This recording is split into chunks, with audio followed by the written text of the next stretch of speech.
Condoleezza Rice for Veep? Before we go A to Z with pros and cons, let's start with why. Why Team Romney may have floated the Condi trial balloon now. That includes Obamacare, and I'm going to work to reform and save.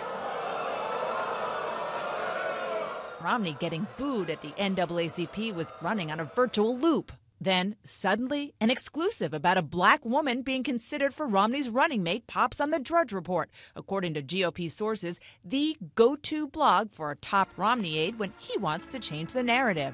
Still, it's worth exploring. Rice, the running mate.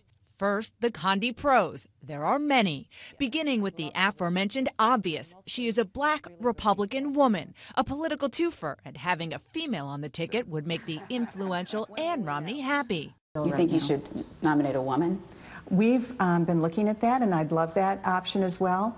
Rice has never run for office, but she is no stranger to presidential politics, by George W. Bush's side during his campaigns. She's an intellectual with a good personal story and a concert pianist. The former Secretary of State and National Security Advisor would bring some needed foreign policy chops to Romney's ticket, which brings us to the Condi cons. She was a central Bush administration player making the case for the Iraq War, warning about Saddam Hussein's weapons of mass destruction that turned out not to exist. There will always be some uncertainty about how quickly he can acquire a nuclear weapon, but we don't want the smoking gun to be a mushroom cloud. Some GOP sources tell CNN they can't imagine Romney would want to reopen wounds from the Bush years. Last but hardly least, Rice's stance on abortion. She calls herself, quote, mildly pro-choice.